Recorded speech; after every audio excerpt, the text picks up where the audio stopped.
Magandang umaga sa Pilipinas. Kami ay nagluluho. At kami ay kumakain ng pagkain hindi naman kailangan ng katawan namin. Napakasarap ng buhay. Napakasarap ng buhay.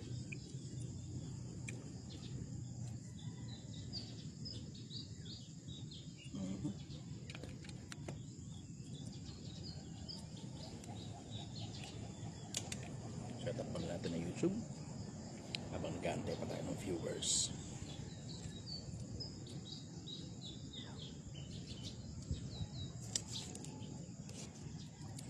Good morning everybody.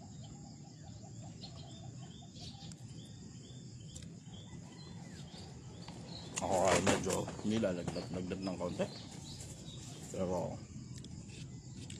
everything will be fine and well. Pagkatapos to, uwi na, papahinga, tutulog.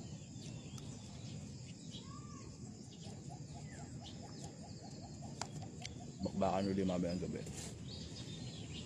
Paghahanda para sa Biyernes.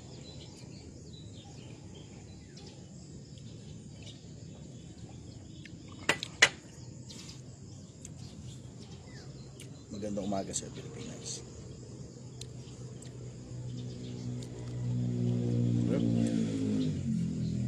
Basahan ko muna yung mga comments nyo. Kamusta ka mga sumasabay? Kamusta ka Pilipinas? Magandang umaga sa iyo. Kamusta mga sumasabay sa Project 1M? Nakakaipon na ba kayo? Nakakaipon na ba kayo?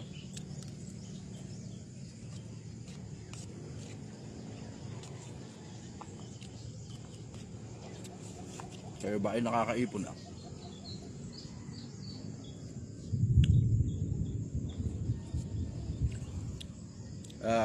Standby. Either mamaya o bukas ako magpapatawag ng bagong batch ng mga taong makakakwentuhan ko personal.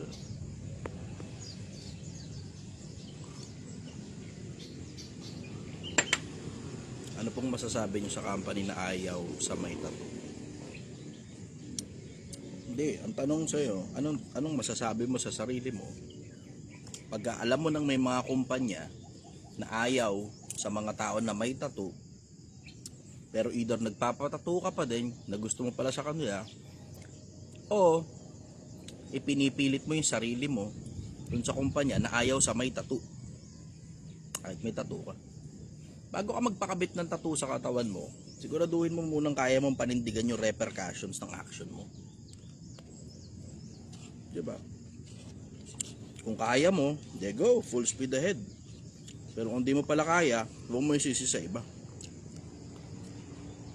Dahil alam mo naman ang discrimination sa Pilipinas sa mga tao may tattoo.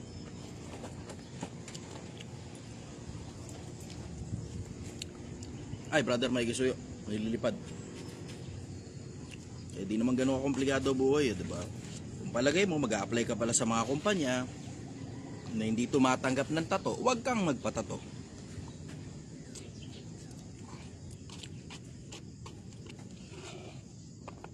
Di ganun ka-komplikado. Kung palagay mo, hindi mo na kailangan yung mga kumpanya ngayon at gusto mo magpatato, eh di sige, magpatato ka. Hindi naman ganun ka-komplikado.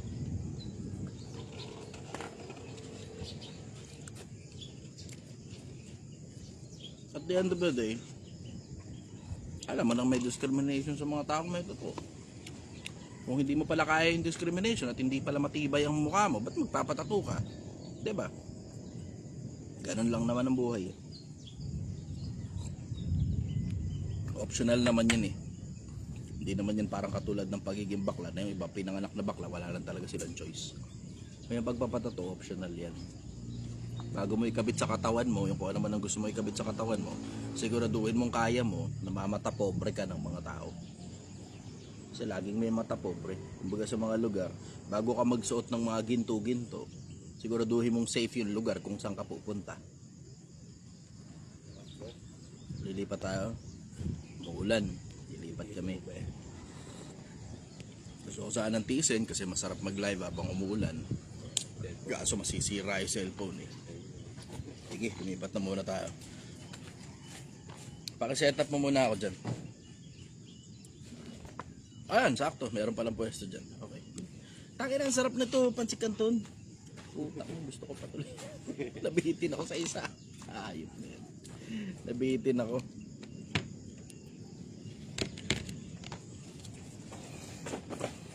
Kabit ko muna ito sa dali sa luto.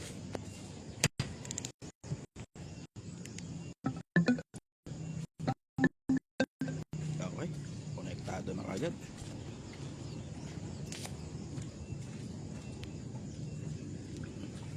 Na kagad. Lilipat lang muna ako ha. Hindi lang, mabilis lang to. Lilipat lang tayo ng upuan kasi lumalakas na ang ulan. Malakas ang ulan. Lipat tayo sa may bubong. Lilipat tayo sa may bubong. Magandang umaga sa inyo Pilipinas. Good morning sa inyo everybody. Okay. Napakasarap ng buhay. Bah, mas maganda pa view dito eh. May puno. May ahay.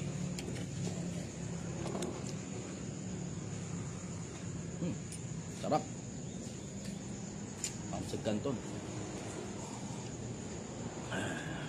Minsan ang sarap talagang kumain ng laason eh. Alam mo namang nakakasama. Pero masarap yung bawal eh. Ganun lang talaga. You choose your poison wisely. Choose your poison wisely. Lahat naman ng bagay, one way or the other, may parte niya na nakakasama sa katawan. Kaya antibiotic man yan sa mga hayop, pesticide sa mga halaman, o preservative sa mga bagay na instant. You choose your poison wisely. Choose your poison wisely. Napakasarap ng buhay. Tangina brother, ang sarap nun. Isa pa. Tag-isa tayo. Gusto mo ba? Sige, tag-isa tayo. Sikwat mo tayo. Ang sarap nun. Ayun. Alam ko, binching ko yata yun kasama na luto. Sarap. Nakaka-addict yun ah. Ingit ka nga lang sa lahat ng bagay na masarap. Pilipinas, tangin na lahat ng bagay na masarap nakaka-addict. Lahat ng bagay na masarap nakaka-addict. Good morning sa inyong lahat. Magandang umaga sa inyong lahat, Pilipinas. Okay, sige. But enough of the introduction. Meron ng mga nakapila sa live. Padami lang natin ng konti. Ito yung 4 na square. Dito sa may bandang gilid. 4 na square. Andyan yung option para umakyat sa live. Set up ko lang muna sandali YouTube. Tapos mag-aakit na tayo ng mga tao sa live. Bakbaka na. Sige, let's go.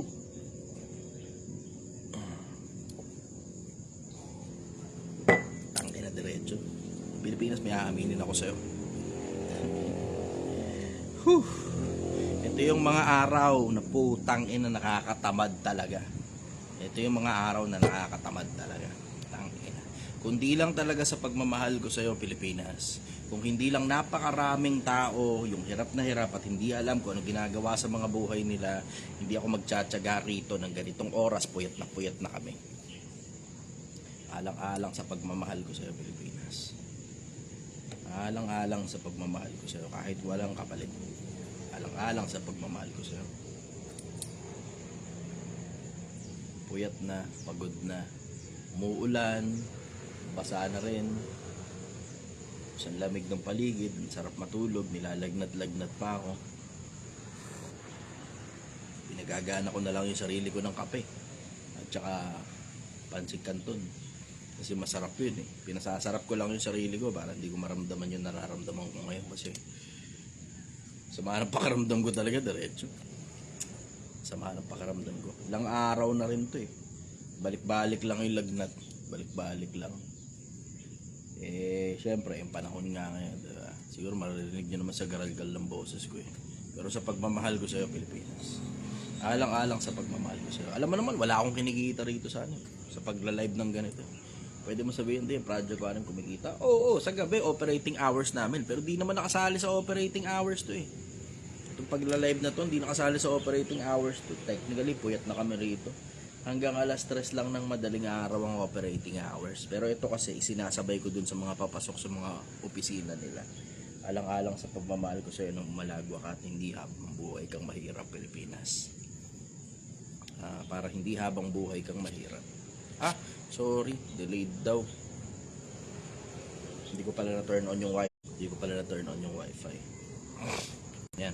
Okay na siguro. Yan, okay na. Teka. All set na. Inalis ko na lahat ng ibang mga apps. Tapos, kinonect ko na sa wifi. Pagpasensyaan nyo na. Medyo wala ako sa wisyo ngayon dahil nilalagnat ako ng bahagya. Pero ayos lang. Kasi pamparagan naman tayo. Pamparagan. Yun nga lang, meron akong konting problema. Kwento ko na rin sa inyo. Isa sa mga pinakamalalaking problema ko ngayon, hindi yung sa Project 1M. Isa sa pinakamalaking problema ko ngayon, katamaran. Utang ina. Pagka kasi ganito tignan mo, yung Project 1M, 'di ba? Bakbakan ito sa umpisa nung nagsisimula pala yung Project 1M, ako at saka si Gil at saka ilang pirasong tao. Kami mismo yung kumikilos. Pero pag ganito na halos wala ka ng ikikilos kasi lahat tumatakbo na sa sistema. Alam na nila yung kada role nila, alam na nila gagawin ng halos lahat. Lahat tumatakbo kahit wala ka, nagkakaresulta kahit wala ka. Ano na systematic na yun ang problema ngayon, papalapad ka na ng papel mo, maghahanap ka ng gagawin mo. Pero pagka ganun, wala kang gagawin talaga, tapos ikaw pa yung maghahanap ng gagawin mo, okay na nga nakakatamad pagka hindi ka kumikilos. Nakakatamad. Pag wala ka na palang kikilos pa. Pag wala ka nang gagawin, nakakatamad. Momentum. Paano nilalabanan yung katamaran? Ayan. Workout. Sisimula pa lang. Hindi pa rin ako nakakapagsimula kahit bumili na ako ng bagong sapatos. Putang ina talaga. Pati yung pag-workout, nadamay na rin ang katamaran dahil nag-uulan na itong mga nakaraang araw. Puta, paano ka naman lalakad kapag ka umuulan? Wala, doon ka sa loob ng bahay. Ayoko naman tumambay sa loob ng bahay kasi nandito yung bakbakan. Nag-i-enjoy ako rito makipagkwentuhan sa mga tao Nag-i-enjoy ako makipagkwentuhan sa mga tao rito, sa mga customer gabi-gabi. So nandito lang ako, ganun, tambay lang dito. Pag wala ako rito, antayin nyo lang ako mga 2 oras, 3 oras at most. May kausap lang ako sandali sa ibang lugar, babalik din kagad ako rito. Dito na yung pinaka-default ko Ang default ko, nandito ako, nakikipagkwentuhan dun sa mga bumibisita, sumasagot ng tanong ng mga tao personal. Dito na yung default ko. O sige, game. Next na tayo. Okay.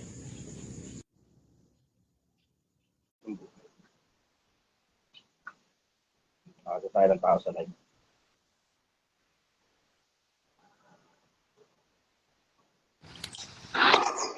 Good morning, brother. Taga saan ka?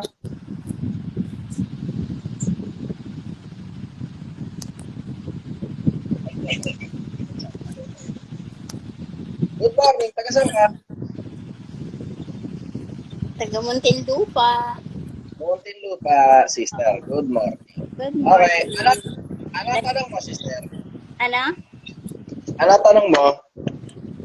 Tanong ko yung,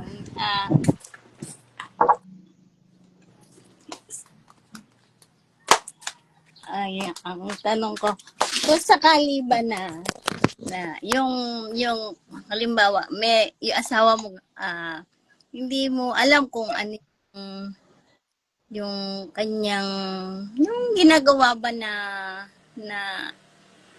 ano yung tawag dyan? Yung may ginagawa siya ng kalokohan, pero kahit anong gawin mo, alam mo, pero kahit anong gawin mo, hindi siya talaga amin. Yan. Yung ganong sitwasyon ba? May ginagawang kalokohan, di umaamin. Isa sa mga kalokohan lang naman ng mga lalaki na pinaka-common, yun, nang bababae yung asawa mo Yun ang pinaka-common.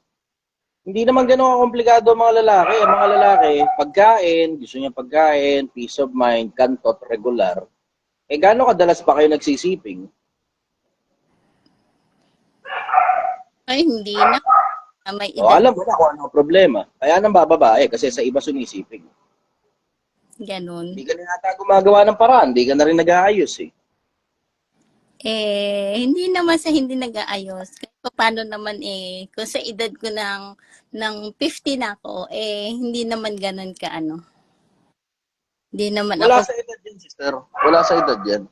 Nandun sa regular nyo pa rin na pagsisiping. Kasi ang sabi sa Biblia, huwag magpigil ang isa't isa maliban sa panahon na pinagkakasunduan. Nakasulat sa Biblia yun eh. Na pagka mag-asawa, magsisiping dapat kayo regular at sa panahon lang na yung panahon lang na hindi kayo dapat nagsisiping, dapat panahon yun na pinagkasunduan ninyo. Pero kung hindi naman kayo nagkasundo, bakit hindi kayo nagsisiping? Diba? Isa sa mga magiging problema mo talaga, pag hindi na ka nagsisiping, sumisiping na sa ibang asawa mo. Pero dyan lang. Tama? Nawawala ang net. Nawawala audio. Okay, salamat. Yun lang naman. Gawa mo ng paraan na maging regular pa rin kayo kahit mga 2 beses lang sa isang linggo. Kung sobrang dami nun para sa'yo, di 1 beses sa isang linggo. Pero di mo dapat palipasin na ang asawa mo puno ang pantog. Lalabas ng bahay, puno pantog. Siyempre, kung sino-sino makikilala ron sa labas, tapos yung problema mo niyan kapag merong nag-entertain sa kanya. Kasi ang mga lalaki, mag-entertain ng kung sino-sino yan kapag pagka puno ang pantog niyan. Yun na hindi naintindihan ng mga babae sa mga lalaki. As much as, okay, sige, baliktad natin yung senaryo. May mga ganun din naman sa babae Pero hindi katulad ng libog sa babae. Ang normal sa babae, kapag magkaka-menstruation, aburido, inis, ang baho ng paligid, pakiramdam niya, ang pangit-pangit niya. Yung mga ganun pakiramdaman, hindi maintindihan ng mga lalaki yun pag nagkaka-menstruation ng babae. Normal sa babae yun na nangyayari. Tapos, syempre, may mga pagkakataon, magtatantrums dahil nga meron yung nangyayaring masakit sa loob ng katawan ng babae na sumasakit ang puso. Tumitigas at dibdib pag magkakaroon. Yung mga ganun, di maintindihan ng mga lalaki yun eh. Pero trabaho mo bilang lalaki, natanungin sa babae kung anong pinagdadaanan niya doon sa panahon na yun. As much as ang mga lalaki, trabaho niya, natanungin sa babae kung anong pinagdadaanan ng mga babae sa panahon ng menstruation para maunawaan niya, trabaho din ng mga babae na tanungin sa lalaki kung anong pinagdadaanan ng mga lalaki pag puno ang pantog. Kasi ang hindi nyo naiintindihan mga babae, ito hindi nyo naiintindihan tungkol sa lalaki. Pag ang lalaki puno ang pantog, ang nakikita lang yan, pek-pek, suso-puwet, pek-pek, suso-puwet, pek-pek, suso-puwet. Sino ba dito pwede kong tirahin? Sino ba rito pwede kong kantutin? Masakit lang sa pandinig, pero ganyan tumatakbo utak ng lalaki kapag kalibugan lalaki. Hindi naiintindihan ng maraming mga babae yan eh. Kaya kita mo, ang mga babae nagre-reklama, hindi, asawa ko na mga babae. Paano hindi man babae? Asawa mo, ang tagal-tagal nang wala siping kayong dalawa. Diba? Si lalaki, di gumagawa ng paraan sa'yo kasi hindi ka na nag-aayos ng katawan mo, hindi ka nakaaya-ayan tignan.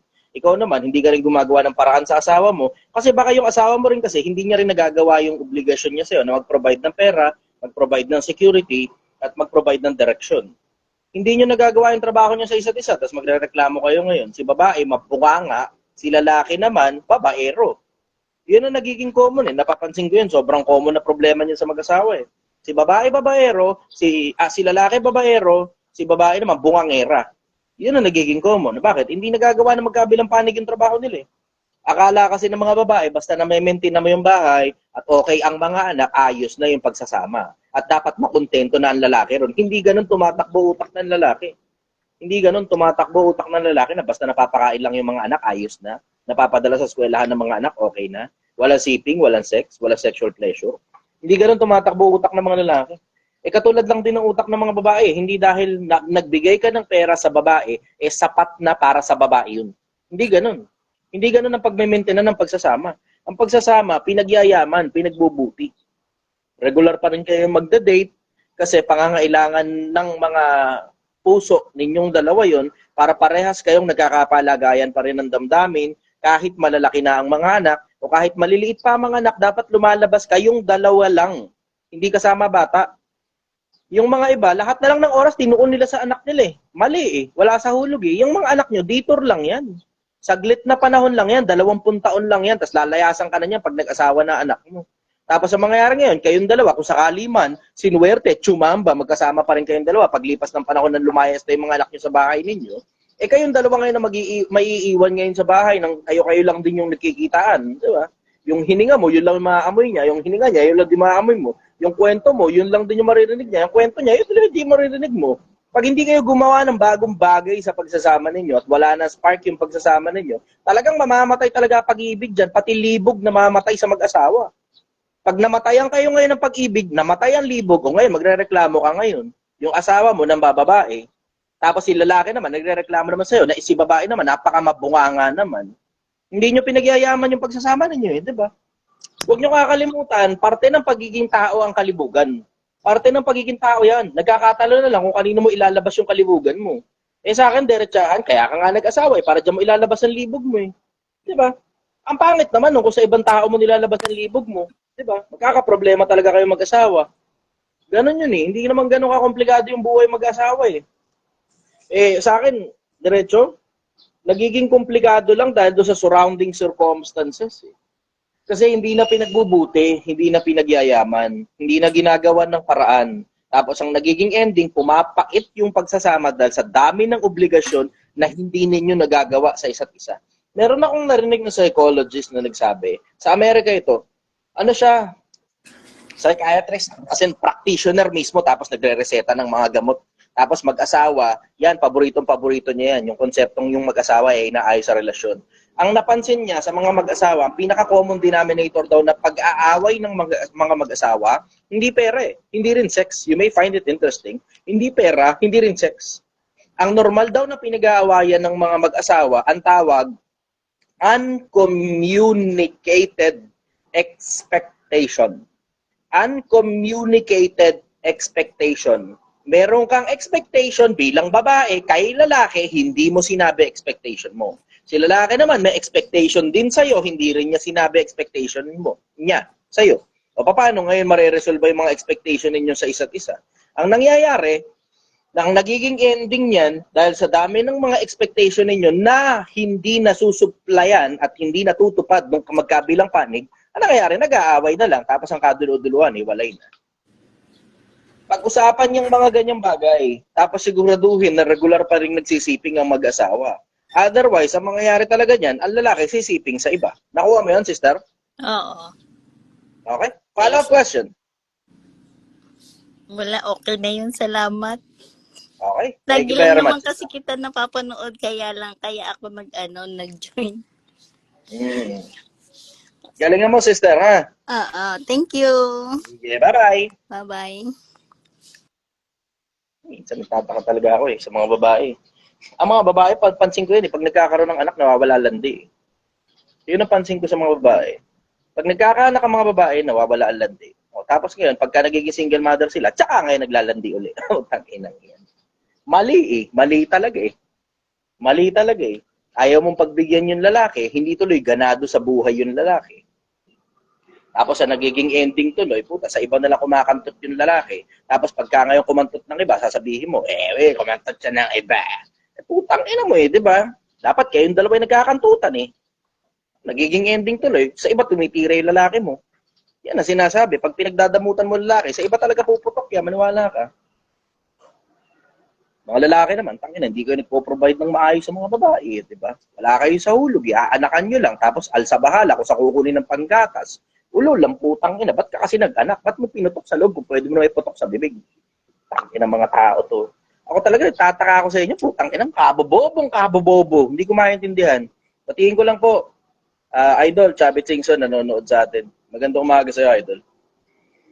Okay, sige, next tayo.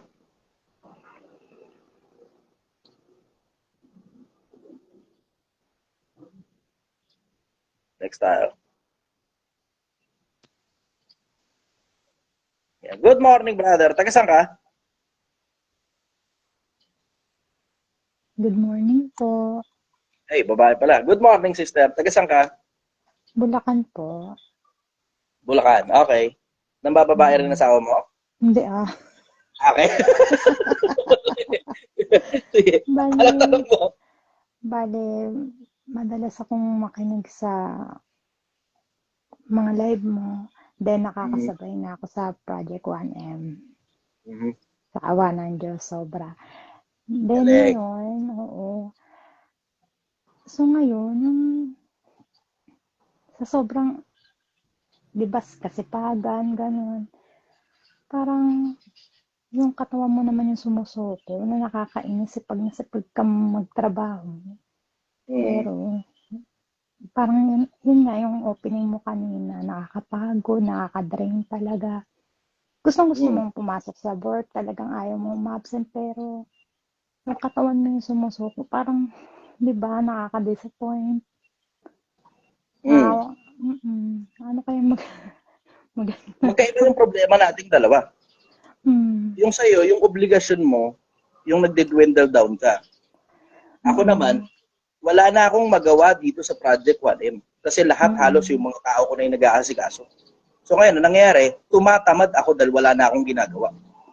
Yun ang nangyayari. Tumatamad ako kasi wala na akong ginagawa. Kasi yung mga tao ko na nag-aasikaso ng lahat ng bagay. Yung sa'yo naman, yung obligasyon mo, yung tinatamad kang gawin, o sumusuko yung katawan mo. Pag ang katawan mo sumusuko, ang ibig sabihin, kailangan mo magpahinga. Kasi health is wealth. Yung katawan mo nga mismo, yung lakas mo, ang ipantatrabaho mo eh. Ano ibig sabihin? Dapat panatilihin mong healthy yung katawan mo. Pag nagkakasakit ka, tapos yung mga sakit mo out of the usual, magpa-check up ka na sa doktor para mahanap ka agad kung saan nanggagaling yan, malapatan ng gamot. Pagka naman yung mga sakit mo, yung normal lang, nakatulad ng panahon ngayon, nag-uubo ka, nagsisipong ka, kailangan yan, dagdag ka vitamin C sa katawan, dagdag ka zinc sa katawan, vitamins ka in general, tapos matulog ka ng maayos. Kasi hindi yung katangahan ng iba eh. Takan hindi ko sinasuggest na bawasan ng tulog. May mga iba nag-a-advise sa internet bawasan daw tulog eh. Hindi ko sinasuggest bawasan mo tulog mo. Pag binawasan mo tulog mo, puta dwindling down ng performance mo. Ang pangit ng attitude mo kasi, 'di ba, aburido ka kapag puyat ka, tapos tulala ka, tapos yung quality ng trabaho mo wala sa hulog. Matulog kayo na sapat. Hindi kailangan bawasan ng tulog para umalagwa sa buhay. Diba? Kailangan ka magsipag. Paano kailangan magsipag? Kailangan nating bawasan ng tulog. Hindi ganun. Babawasan mo tulog mo, masisira ulo mo dyan. Putahanin mo yung dami ng pera, masisira katawan mo. Hindi ganun yun. Hindi ganun babawasan mo tulog. Hindi ganun. Ang importante sa pagyaman, sa pag-asenso, yung oras na gising ka. Yung oras na gising ka. So, kailangan ng oras mo 10 oras. Kung kailangan ng katawan mo 10 oras sa tulog, matulog ka na 10 oras. Matulog ka. 8 oras lang naman ang trabaho eh. Mahaba na sa 10, mahaba na sa 12, mahaba na sa 14. You still have enough time para matulog. Matulog ka na, sapat. Matulog ka. Huwag mong ipagdamot yung tulog sa katawan mo. Pag pinagdadamutan mo ang katawan mo ng tulog, pangit ang magiging trabaho mo. Tapos wala sa disposisyon ng paglalabas mo ng pera. Pansinin mo, kapag wala sa hulog ang emosyon mo, pansinin mo, pati pera mo wala rin sa hulog. Bakit nawawala sa hulog ang emosyon? Isa sa mga pinakamalalaking dahilan, yung unregulated time of hours of sleep. Hindi magkaintindihan. Anong oras ka ba dapat natutulog? Hindi rin magkaintindihan. Ilang oras ba dapat ang tulog mo? Diba? Pag unregulated hours of sleep mo, pati emotions mo unregulated din. Importante sa emotions, yung kompletong tulog. Kasi pansinin mo, pag puyat ka, emotional ka rin. Either aburido ka, galit ka, mabilis kang masaktan, mabilis kang mainis, mabilis kang magdamdam kapag kulang ang tulog mo. Tapos ay isa sa mga dahilan yun kung bakit bumababa ang performance mo sa trabaho. Kasi tulala ka na nga, emotional ka pa. Ibigay mo sa katawan mo, sister, yung kailangan ng katawan mo. Hindi ang pagsabay sa Project 1M. Kailangan ka sabay sa Project 1M. Ano gagawin? Mag-extra income tayo. O, extra income. Okay, sige. Ilang oras na tayo nagtatrabaho? 16 na oras. Eh, puta, kaya kulang na yung tulog mo nun. Wala ka ng oras nun para kamustahin ang pamilya mo. Hindi ganun. Hindi ganun. Magtrabaho ka doon sa oras ng pagtatrabaho. Yung konting sobrang oras mo, pwede kang gumawa ng business. Mga 1-2 oras lang. Pero kailangan mo ng sapat na tulog, sister. Huwag mong babawasan tulog mo, masisira katawan mo dyan, tapos mas mahal pa ginastos mo sa ospital, kaysa sana itinulog mo na lang. Oo mo? Oo. Siguro pa Yung oras na gising ka, yun ang importante. Yung oras na gising ka, dapat sulit na sulit, bakbak na baktak talaga dun yung pagtatrabaho mo. Tapos, yung kinikita mo ngayon, huwag mong gagastusin sa kapritsyo. Yun ang sikreto ng Project 1M. Totoo yan. Tutulog ka ng sapat para maayos ang isip mo, maayos ang conditioning mo, maayos pati emotions mo, magaling kang magdesisyon, magaling ang performance mo, quality yung trabaho mo, tapos yung kikitain mong pera, huwag mong gagastusin sa kapritsyo. Ganun ang pag-alagwa. Maayos yung katawan mo, maayos ang isip mo, maayos ang puso mo, pati pera mo maayos din. O mo? Puhunan talaga ang lakas, no? Yun. May brother, feedback idol, di consistent lasa ng sinigang, sisling na baka. Sige, gawa namin ng paraan. Andito si Masaya, siya yung nagluluto. Alam mo na, sinabi ko na sa'yo. Hindi na importante kung kailan. Ibig sabihin nito, regular customer ito, kaya sinasabi yun. Kasi kung isang beses lang tumikim yan, alam mo na, hindi mapapansin yung pinagkaiba. Anyways, follow-up question, sister. Okay na po. Thank you, Chay. Thank you, bye-bye. Salamat po. Next out. Okay. Yung mga gusto makat sa live, andito yung 4 na square, sa gilid. Andyan yung option para mag-request kayo ng makat sa live. Kanina Chabit Sing manonood sa atin.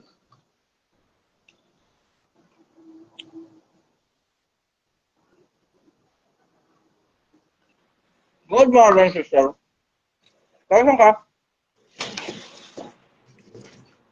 Hello, sir. Hindi na ako tumama. Brother na pala to. Okay. Morning, Sir, brother. Tayo sa ano po ako? Taga Muntinlupa po. Okay, ano tanong mo, brother? Sir, ako yung nag-chat sa inyo yung sa maliit na silugan. Hindi ko maalala yan, brother. Daan-daan ang pumapasok sa akin sa inbox. Sige, sige. Sir, may ano kasi ko, may maliit akong silugan. Actually, kumikita naman siya ng konti, pero may time na nadidrain po talaga ako. Kasi may work ako, tapos sa sideline din po ako dun sa silugan. Pero may time na maraming pumapasok na negative, positive, tapos minsan nadidrain talaga ako, pagod. Pero kaya ko naman na ano yun. Ang ano lang sa akin, sir, ang daming mga negative na comment sa akin. Nasaan yung negative comment? Nasa, as in personal, sinasabi sa'yo? Personal, Oo. saka sa paninda po, ganun. Parang marami po kasi, ewan ko, hindi ko rin sila maintindihan. Brad, pakikinggan mo yun. Pag customer ang nagsasalita, pakikinggan mo yun. Tignan mo, katulad dito, di ba? Sinabi rito, inconsistent daw yung system na backup. Tama, Opo, nakikinig ako. Kasi sinabi ko na kagad, masaya. Para magawa niya ng paraan, para maging consistent yung lasa ng sinigang na backup. Pakikinggan mo yun, brother, yung feedback ng customer. Importante Opo, yun. sir. Pero yung iba po Dapat kasi, nga, sir, dapat nga, ipagpasalamat mo sa kanila yun. Dapat Opo, ipagpasalamat mo sa kanila yun. Bakit? Opo. Tangina, brad, nagsasalita sila. Ang karaniwang customer, kakain yan sa'yo, hindi masarap, di na babalik, di na rin magsasalita. Pag ang customer mo, nagsasalita pa sa'yo, ibig sabihin gusto niya ayusin mo yung servisyo mo. Kasi babalik pa sila sa'yo. Pero Ganun sir, yun. yung nagsalita po kasi na ganun, sir, yung kupal na parang hindi ko siya kasundo. Parang Kukupalin ka umorder talaga lang ng siya tao, para brad, normal yun. Normal yung kukupalin ka talaga ng mga tao. Ang kailangan mo lang gawin, paghiwalayin mo yung kakupalan at saka yung kapakipakinabang doon sa komento. Pag may kapakipakinabang doon sa komento, yun ang kulin mo. Yung kakupalan, huwag mo nang pagtinin yan, puta. Opo, sir. Opo. Kupal talaga ang mga tao, brother. Hindi ba ako naririnig magsalita? Kupal din ako. Opo. Representasyon ako ng mga squatter eh. Representasyon ako ng ugaling squatter. Yung ugali ko, Galing ugaling din po squatter. ako sa sir Sa squatter areas po eh. Tignan mo, yung representasyon ako ng ugaling squatter. Ganito talaga ugaling ng squatter, brother. Opo. Alam mo, ang buhay in general, kukupaling ka talaga. Sisipain ka. Tangina, bagsak ka na nga, tinatadyakan ka pa eh. Nagkakatalo yan kung kailan ka bumabangon at gaano ka lupit ka kung bumira pabalik. Ayun nga po sir parang brother. Ngayon, yung mga komento, matuto ka ng konsepto na ang tawag nila doon, compartmentalization. Ang kukunin mo yung kapakipakinabang sa negative na komento. Tapos yung mga bagay na kakupalan lang, wala ka kwenta-kwenta, bala ka na kung nagagawin mo ro, pero madalas tinatapon lang yan. Yung sa akin, pinaglalaroan ko. Siguro ginagawa ko, hindi naman katulad yan. Sabi nung isa kanina, hindi pa ikaw sumisikat, laos na. Sabi ganun. Ako, at least ako, laos ako. Ikaw, nakatikim ka ba ng kasigatan kahit kailan, wala nung pinanganak ka. Tapos babanat pa, nag-reply. Ang sabi ka comment yun comment sa Facebook dyan. Makikita nyo yun doon sa pangalawang post ko. Nag-reply, ang sabi daw hindi okay lang, hindi ko naman gusto sumikat. Sabi ko, ganyan talaga kapag kainggit ka. Nang iinsulto kang laos, habang nagpapanggap kang hindi mo gustong sumikat. Tangina, tingnan mo, comment section ngayon, sabog. Kita mo, pinaglalaroan ko lang yung mga basher na yan eh. Yung mga bobong basher na wala naman talagang laman at walang papakinabangan doon sa mga comments nila, pinaglalaroan ko. Pero yung mga comments na negative comments, tapos tungkol sa produkto, pinapansin ko yung brother. Opo. Kung nababasa ko. Minsan kasi sa sobrang dami ng comment, di ko na nababasa iba. Pero yung nababasa ko, pinapansin ko yun, tapos binibring up ko sa attention nila yun. May GC kami ng mga Project 1M dito. Ang ginagawa ko doon, ini-screenshot ko, papost ko ngayon doon. So, sila nang bahala mag-validate nung kung paano nila ba-validate yun. Ganun. Sinabi, masyadong maasim yung sinigang. Alam naman nila kung ano standard ng sinigang dito eh. Pag tikim nila, masyadong maasim, dagdag ng konting tubig. Minsan kasi may ganung pagkakataon eh. Sumusobra yung asim, lalo na pag gantong panahon na medyo maulan, konti lang customer. Pag konti lang customer, syempre, kulo ng kulo yung sabaw. Nangyayari, nawawala ngayon yung tubig. Umaasim ngayon ng sobra yung sabaw. Ganun ang nangyayari. Normal yun eh. Pero kapag regular days na tipong Biyernes, Sabado, Linggo, sobrang daming tao rito, tangina. Puta, minsan yan, may mga pagkakataon, hindi na napapakulo naman. Hindi sabaw, kakasalin lang. Kailangan na namin sumantok. Okay na. Sobrang dami ng tao pagka Biyernes, Sabado, Linggo. Pero yung mga ganun negative na comment, matuto ka ng konsepto ng compartmentalization.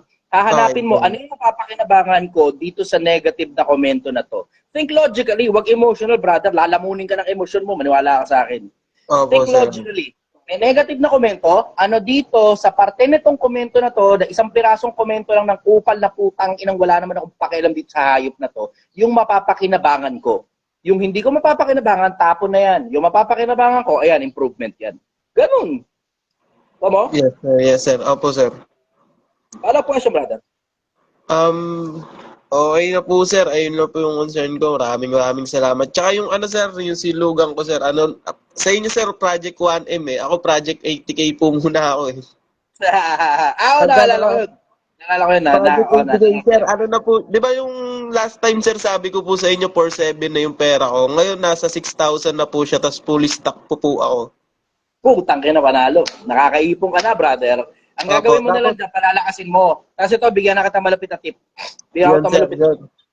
Ang sikreto, tataas ko ng brightness na ito. Hindi ko makita yung sarili ko sa YouTube. Yan. Ito, ang sikreto, brother, magparami ka ng regular customer. Dapat ang target mo, hindi lang may kumain sa'yo, hindi lang ganun. Ang target mo, dapat lahat ng kumain sa'yo, dapat ma-convert mo papunta regular customer. Kung paano mo gagawin yun, bahala ka na, diskartehan mo na lang. Oo. Kasi Sir, diretso, ayun yung ano ang eh. bumubuhay talaga sa kainan, regular customer. Yun ang nagbabayad ng bills mo, yun ang nagbabayad ng lahat ng pangangailangan mo. Yung regular customer, sobrang importante. Yung mga Yes, sir. first-time customer, okay lang yan, ala chamba yan. Kumbaga, pwede mo na i-consider parang extra income na lang yan eh.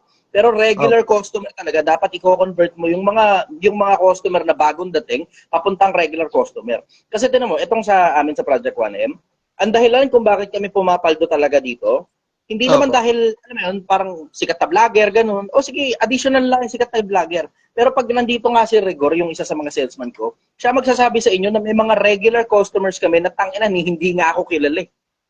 Kasi hindi talaga, wala silang pakialam kung sino ako. Wala silang, regular lang talaga silang nandito kasi yung sinigang na baka at saka yung magaling kasi yung mga salesman ko. Yun ang Oh. dahilan, yun yung formula. Ang formula namin dito sa Project 1M, ito, reveal ko na sa inyo. Masarap na sinigang na baka, sisling na baka rin masarap din. So, as in, sobrang sarap na produkto. Wala ka talaga matitikman na sinigang na baka na mas masarap pa rito within Rizal area. Kasi naghahanap ako, wala akong matikman talaga na kasing sarap nito o mas masarap pa eh. Yung masarap talaga na produkto, tapos yung magagaling na salesman na talagang tangina entertaining at nakakatawa talaga. Tapos, Yeah. overload. Yun ang formula nito. Yes, sir. Dagdag na lang yung parang sikat na vlogger. Dagdag na lang yung sikat na vlogger. Kaya kung di nyo napapansin, yung Project 1 namin, hindi ako parang post ng post sa social media na, sinigang na baka, kumain kayo. Ilalagay ko lang yung address sa ilalim. Pero hindi ko tinututukan ng camera yung sinigang na baka talaga mismo. Hindi nga ako nagpapadeliver eh. Walang delivery dito. Kahit may mga pumupunta rito nang hihingi ng delivery kung meron daw delivery. Wala, sinasabi lang diretso, wala. Kung dito niyo talaga mapupuntahan to dito, hindi talaga kayo makakatikim nito. Kasi bibilis masyado eh. Wala naman akong ginagawa sa buhay ko eh, di ba? Wala naman akong ginagawa sa buhay ko. Tapos Project 1 eh, matatapos pa ng maaga. Eh, putang ina, hindi patagalin na lang natin for as long as possible ito. Hindi naman ang purpose nito kumita ng pera eh. Pinaka bottom line, simple, yung konsepto na dapat, ang sikreto talaga sa kainan, yung mga customers mo na bago, dapat gawin mong regular customer. Ma-convert mo Opo, dapat. sir. Tumatin yung pusa mo, hindi ka pa mabasag yung bote. Oo. Mahal pa naman ito. Actually, Anyways, sir, may mga ano na po ako eh. Regular customer na po ako na lagi po talaga sila nabili. ang kailangan mo, Tapos, convert mo pa yung mga tropa nila, papuntang regular customers din. Doon mo Opo. pipigayin. Tapos ang ginagawa ko po, sir, di ba, parang ginagandahan ko po yung ano sa kanila, mga approach ko, yung mga ano, po ba, okay po ba yung ano, ganyan. Tapos, sir, pagka naging 80K na po yung pera ko, kukuha na po ako ng pwesto, tapos kukuha na rin po ako ng isang tao ko, sir. Tapos tutulong din ako doon sa tropa ko na walang trabaho, ayun po yung kukunin ko. Wag, brother. Mm. Buti na lang binanggit mo. Huwag kang Yes, kukuha. Ito tip ko siya. Pro tip ito. Pro tip ito. From the professionals. Pro tip. Yes, sir. Huwag kang kukuha ng kamag-anak. Huwag kang Yes, kukuha ng sir. kaibigan. Huwag kang kukuha ng kakilala. Huwag. May Okay, sir. dahilan kung bakit miserable ang buhay ng tropa mo. Kung gusto mo tulungan, bigyan mo na lang ng pera. O papag-apply mo sa kahit saan ibang trabaho, bahala na siya kung ano mangyari sa kanya ron. Pero kukunin mo, kukupaling ganyan. Maniwala ka, yung problema niyan, yung tao na yan, kaya lagi siyang unemployed, mapupunta sa'yo. Tapos ikaw ngayon, yung may obligasyong resolbahin yung problema niya, tapos ang pinaka-worst talaga niyan, kaduluduluhan yan, pag kailangan mo nang tanggalin yung tao, magiging magkaaway kayo yung tropa mo na yan. Yes, sir. Huwag mong kukunin tropa mo. Tangina, maniwala ka sa akin. Manatili na lang kayong magtropa, manatili na lang kayong magkakaibigan, pero wag na wag kang tatanggap ng kaibigan mo. Pag panahon na para tanggalin, putang ina, ikaw na ngayon ang pinakamasamang tao sa buong mundo, kahit gaano ka kupal, gaano ka tamad, ninanakawan ka, kahit ano pang katartaduhan ng ginagawa niya sa loob ng bakuran mo, hindi na importante yun. Laging sa kwento nila, ikaw ang pinakamasamang tao. Hindi mo pa maidepensa sa sarili mo. Yun ang worst. Hindi mo kayang idepensa ang sarili mo. Bakit? Opo. Kasi yung simpleng konsepto rin at the same time na negosyante ka. Negosyante. Expected sa'yo ng tao, manahimik ka. Magnegosyo ka. Expected sa'yo ng tao yun. Pag nagsasalita ka na di maganda tungkol sa dati mong empleyado, tangina, ang pangit ngayon, ang baho ngayon ng ano. Huwag mo kakalimutan, puta, ang majority ng mga tao, brother, empleyado. Pag Opo. negosyante ka, ikaw ang kukupalin ng mga tao, lalong-lalo na ng mga tropa mo. Nako, choose your battles wisely, brother. Hindi sulit yung pagkuha ng tropa. Basahin mo yung comment section. Ikaw na rin magsabi, basahin mo yung comment section. Sila mismo nagsasabi. Mga negosyante, magkaintindihan tayo rito. Sabihin nyo kung tama ako, pero sabihin nyo rin kung mali ako, magsabi lang kayo ng totoo. Tama ba ako o mali? Sige. O, ayan, tingnan mo. Basahin mo ngayon comment section. Pagka magne-negosyo ka, hindi ka dapat kumuha ng kamag-anak, ng kaibigan, ng kakilala. Yung tatlo na yan, stay away from them. Stay away from them. Maniwala ka sa akin. Pag magne-negosyo ka, huwag kang kukuha ng ganong klase na empleyado. Sila na mismo nagsasabi, basahin mo lang yung comment section. May konti lang. Medyo may mabagal lang yung comment section natin. Makunat lang yung comment section. Tinan mo. Tama, 100%. Opo, sir. Opo. Madaling kumuha ng mga empleyado na hindi mo kakilala. Pag panahon na para tanggalin, ang dali-daling tanggalin. Pero pag tropa mo, kamag-anak mo, kakilala mo, tangina, katakot-takot sa chismisan yan. Mga sir, magkakasamaan pa ng loob. Buti na lang sinabi mo. Ngayon, you don't have to go through the struggle na pinagdaanan namin nung mga panahon na walang nag-a-advise sa amin at tinangahan namin. Ako na mismo nagsasabi sa'yo, brother, ang dami kong mga kaibigan na nasira dahil tinanggap ko sila bilang mga empleyado. Tapos kaduluduluhan, kinukupal lang nila ako, nung panahon na para tanggalin sila, ako na ngayon ang pinakamasamang tao, kahit ang totoo, sa akin ang gagaling yung pera nila, kahit hindi na nila pinagtrabawan, binibigay ko pa rin. Taka na sir, ang daming nanonood na ano ko, kakilala ko. Sakto. See? Relatives, tapos mga kaibigan ko sir, nanonood. Pasensya na kayo. Pasensya na kayo. Sa akin, derechahan lang. Oo, sir, Ngayon, tama. alam mo Sir, ngayon, tama. meron ka na ngayon dahilan. Ano Ako, sir, dahilan? thank you, sir, Hindi thank dahil you. At kupal kita rin po ako. nila. Pasensya na kayo. Mga kamag-anak ko, mga kaibigan ko, pasensya na kayo. Ako na lang gamitin mong bala. Ako na lang ibala mo dyan sa mga kamag-anak mo. Para hindi ka magmukhang masama na hindi mo tinutulungan yung mga kamag-anak mo, hindi mo tinutulungan yung mga kaibigan mo at mga kakilala mo. Hindi, kasi ang advice sa akin ni Chichester, wag daw ako mag-hire ng gano'n, sasakit daw ulo ko. Ako na lang ibala mo sa kanila. Ako, matatanggap ko pa yung kakupalan ng mga kamag-anak mo eh. Pero ikaw, dahil nagsisimula ka pa lang, baka ikabagsak ng mindset mo kapag kakinupal ka ng mga kamag-anak mo dahil di mo sila tinutulungan. Sabihin mo na lang, sabi ni Chichester, wag daw akong kukuha ng kamag-anak, ng kaibigan at saka kakilala. Yun ang dahilan kung ba't hindi ako tumatanggap niyang tatlo na yan. Yan na lang, ako na lang ibahala mo dyan sa mga yan. Kaya kong tanggapin yan. Maniwala ka, kahit kupali nila ako, kaya kong tanggapin yan. Pero ikaw, ingatan mo mindset mo, brother. Kasi nagsisimula ka palang negosyante. Pag nawalan ka ng gana, tangina, baka itapon mo pangarap mo palabas ng bintana. Huwag mo yun? Opo, sir. Thank you, sir. Follow-up question, brother. Okay na po, sir. Thank you. Ang dami ko na natutunan po. Thank you, sir. Thank you. Alright.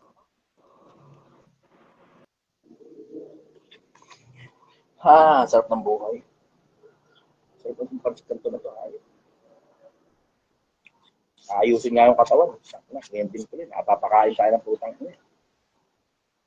Bali. Bukas, lalakad ako pa uwi. Sana nga lang talaga hindi umulan. Tangina. Alam mo yung nangako ako na ayusin ko yung katawan ko. Tangina, umuulan eh.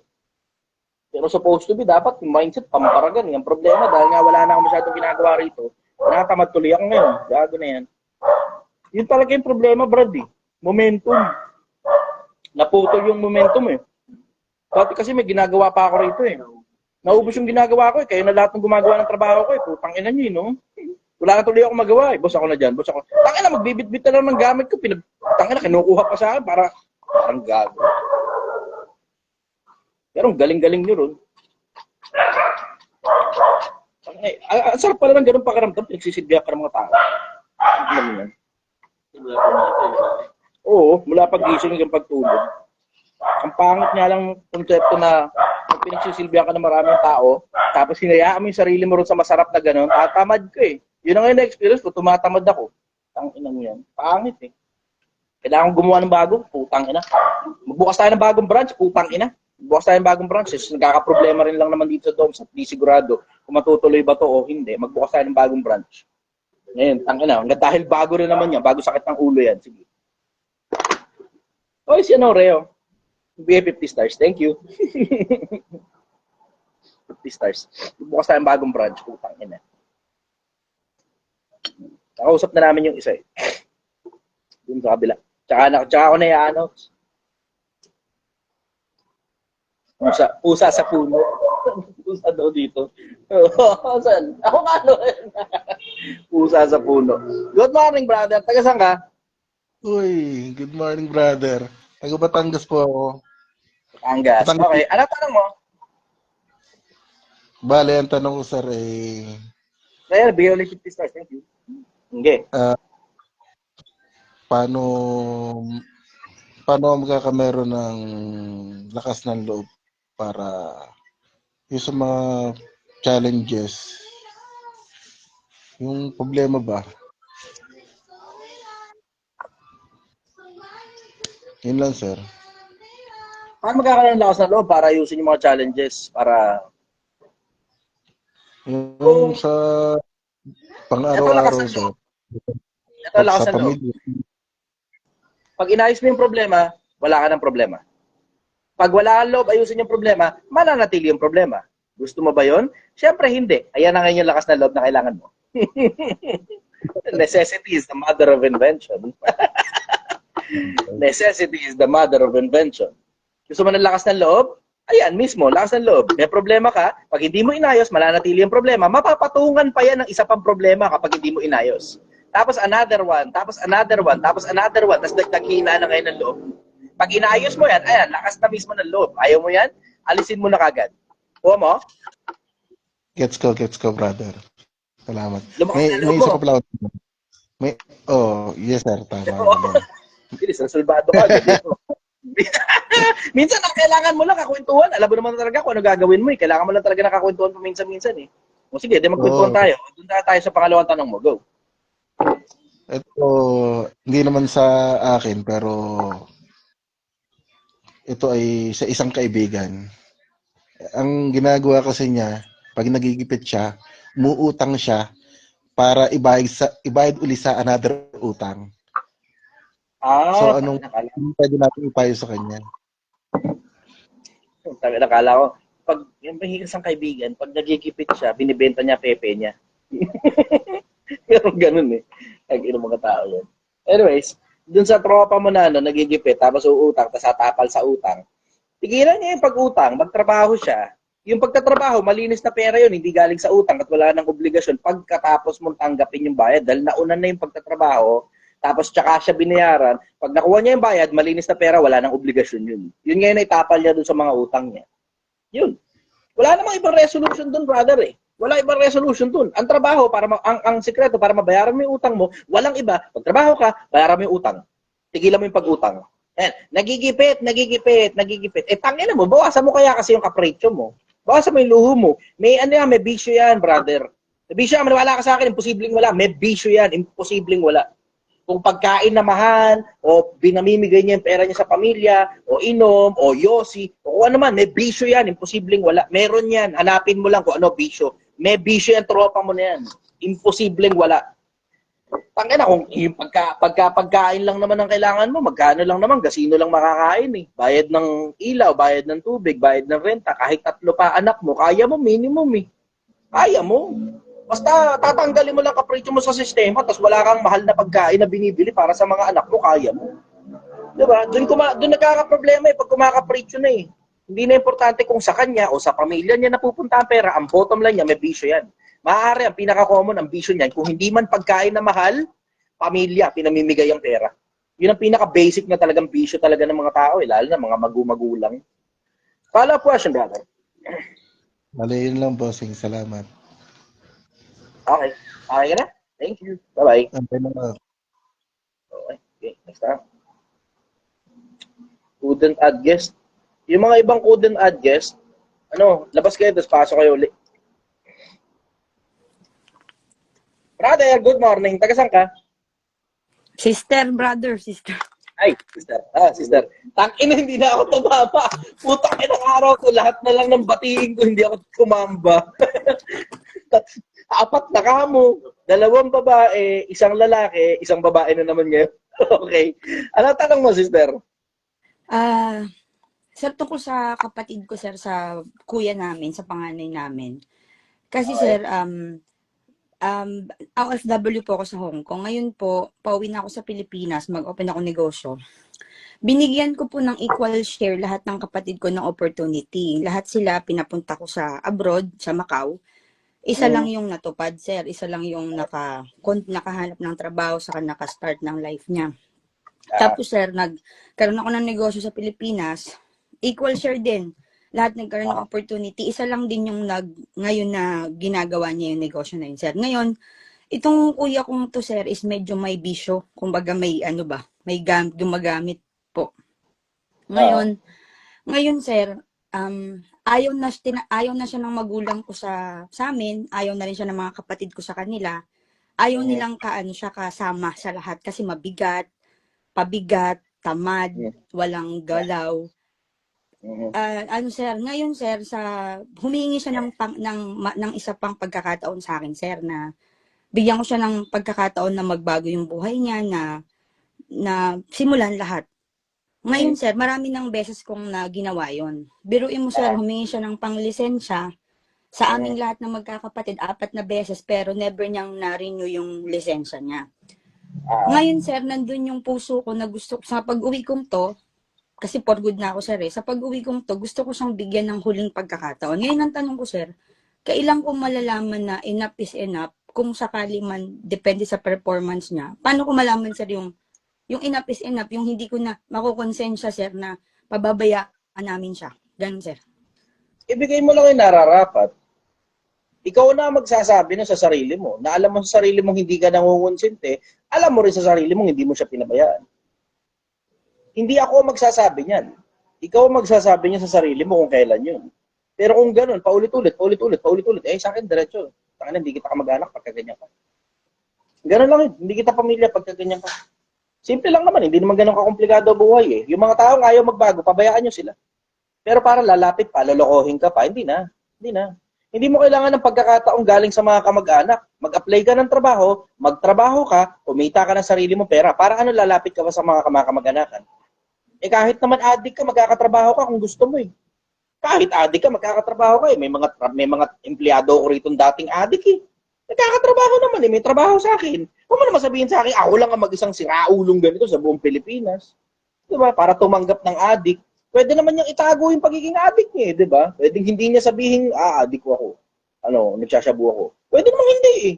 Diba? Tago niya lang yun. Magtrabaho siya. Kumita siya ng sarili niyang pera. Kung gusto niyang mag-addict, trip niya na yun. Kanya-kanyang trip tayo sa buhay. Kanya-kanya lang naman tayo ng addiction eh. Diba? One way or the other, addict naman tayo sa kung anumang bagay. Diba? Whether it be drugs yan, o yosi yan, o inom yan, o tropa yan, o pamilya yan, o anak mo yan, ikina-addict mo yung anak mo. Anak mo na lang yung sinusunod mo maghapon magdamag. Wala ka ng ibang sinusunod, kundi gusto lang ng anak mo. To the point na yung anak mo nagkaka-cancer na, kakapakain mo ng gusto ng anak mo, tosino-sino, hotdog. Addiction mo na kasi yung anak mo eh. Diba? Pero one way or the other, lahat tayo may kanya-kanya sira ng ulo. Yun ang sira ng ulo niya. Suggestion ko, wag na lang siyang magdamay. Ito problema mo, kapag bigay ka ng bigay, di wala na ngayon pinagkaiba doon sa alam mo nang gagamitin niyang pansyabu lang yung pera, tapos bigay ka pa rin ng bigay. Diba? Hindi naman ganun kakomplikado eh. Alam mo, tatarantaduhin ka lang, bigay ka pa rin ng bigay, tapos sasabihin, bigyan ng pagkakataon. Hindi naman niya alam ang hingi ng pagkakataon sa inyo. Magtrabaho siya, maghanap siya ng trabaho kahit saan, magpanggap na lang siyang okay siya. Ganun kasimple yun. Hindi naman ganun kakomplikado yun eh. Sabi, pinabayaan. Paano pinabayaan? Hindi ka naman obligasyon ng kapatid mo. May obligasyon sa'yo, nanay mo, kapag wala ka pa 18. Pag lumagpas ka ng 18, cargo mo na sarili mo, gago. Eh, pinalulong mo yung sarili mo dyan eh. Ngayon, sasabihin mo, pinabayaan ka, ulol, gago. Problema mo yan. Problema mo yan. Sa akin, hindi ganun ka-komplikado eh. Kung yung kapatid ko magpakamatay, wala akong pakialam. Bakit? Ang bottom line nun, simple, hindi ka pinabayaan. Binigyan ka ng sobra. Sobra nga yung binigay, pinansasyabu mo lang eh. Diba? Diretsahan lang. Diretsahan lang. Sabihin nila, masama na kaya kahit kapatid mo, wala akong pakialam. Ano gagawin ko? Ano gagawin ko? Diba? Tatantarin ko ng pera. Paparehab ko. Paglabas, ganun pa rin. Diba? Ano gagawin ko? Kung ayaw ng tao magbago, bahala siya sa buhay niya. Problema niya na yan. Hindi ko na problema yan. Siguro, kasalanan ng magulang niya. Pinalaki ng wala sa hulog. Kaya ganyan niya yun ang labas. Hindi mo na problema yan. Problema ng magulang mo yan. Bakit nila pinalaki ng ganyan yung bata? Diba? Tangina, hindi naman ganun komplikado buhay eh. Nung ako bata, sinasabihan ako nung matanda na lahat ng bagay na masarap nakaka-addict at lahat ng bagay na nakaka-addict nakakasira ng katawan. Addict yun eh, 'di ba? Eh alam naman po, katulad niyan, yung tungkol sa pagsashabu o kung ano man yung ginagamit niyang substance, alam naman na ng lahat ng tao sa buong Pilipinas na nakakasira ng katawan, lahat ng bagay na alam mong nakakasira ng katawan. Kasama shabu dyan, kasama yosi dyan, kasama alcohol dyan, lahat ng sobrang masama. Lahat ng sobrang masama. Lalong-lalo na kung yung sobra mo, illegal substance. Kung yun ang legal, katulad ng yosi at saka alak, pag sumobra ka, alam mo mamamatay ka na maaga eh. Alam mong nakaka-addict din yan. Lalo pa illegal substance. Diretsahan lang. Alam na lahat ng tao sa buong Pilipinas siya kahit gaano kakabata. Pinalong niya yung sarili niya ron eh. Accountability niya sa sarili niya. Problema niya na yan. Tinulungan mo naman eh. Di ba? Ganun lang. Doon hindi naman ganun kakomplikado eh. Doon lang sa simpleng konsepto na alam mo sa sarili mo, labas na sa konsensya mo, na hindi, alam mo yun, balansehin mo na lang yung konsensya mo kung kailan tinutulungan mo pa, pero hindi mo kinukonsente. Doon mo balansehin ang konsensya mo sa tinutulungan mo at hindi mo kinukonsente. Bigay ka ng bigay ng pera, bigay ng bigay ng pera, bigay ng bigay ng pera. Para saan? Pwede namang magtrabaho kahit construction, katawan mo lang gamit mo. Diba? Benta niya titi niya sa bakla kung yun yung trip niya. Pwede naman siya magtrabaho. Ba't kailangan sa inyo manghingi ng pera? Diba? Ba't kailangan sa inyo manghingi ng pera? Tanong mo, katulad niya, kung ba, nagsashabu siya. Diba? Bahala ka na sa sarili mo kung trip mo magtulak, pero ang bottom line niya, kaya mo naman dumiskarte ng pera, ba't kailangan manghingi pa sa kamag-anak? Diba? Diretsahan lang, ba't kailangan manghingi ng pera sa kamag-anak kung pwede ka namang magtrabaho? Legal man o illegal, pwede kang gumawa ng sarili mong pera. The fact na nakakapag-addict ka, ang ibig sabihin niya, may pinanggagalingan ng pera mo. Hindi sumasapat, kasi nga, pinang-a-addict mo kasi.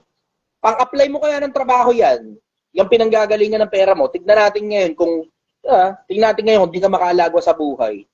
May mga tao lang kasi talagang tangina, alam mo yung basura lang talaga ng lipunan eh. Mas okay pa na kinakain ng lupa kaysa nandito gagala-gala, nanggugulo ng mga kamag-anak, tapos pag hindi na ine-entertain ng mga kamag-anak, nanggugulo ng mga strangers, nang-hold up. Sa akin, doon naman ang mga punta niyan, pag hindi nyo binigyan ng pera yan, ang kasunod na niya, mang-hold up na yan, pabayaan nyo na siya. Pabayaan nyo na. Diretsahan, pabayaan nyo na. Kasi natulungan na, paulit-ulit, nang hingi ng pang-lisensya ng maraming ulit, pinansasyabu lang yung, kung ano man yung trip niya, diba? Pinanga-addict niya lang eh. Hindi naman kumuha ng lisensya. Marami sa inyo, nira-round robin na lang kayo. Diba? Walang pinagkaiba yan nun sa ano eh. May mga naging tropa kasi ako nalulong sa sa sugal.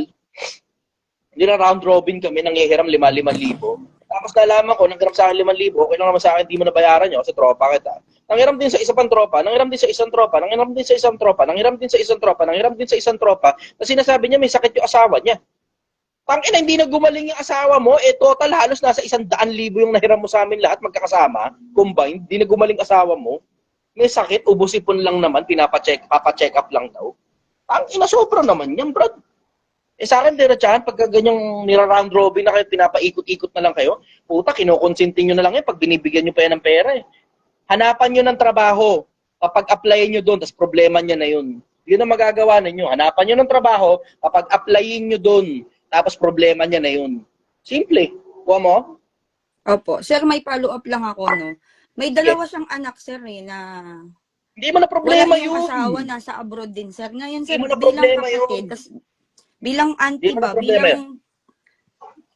ano ba, sir, hahayaan lang din ba namin yung mga minor, yung 3 years old saka yung 5 years old na bata na Hindi nga mapabayaan? problema yun. Kung kanino man siya nakalagay, nandun din yung mga bata, yun na lang ang mag-asikaso ron.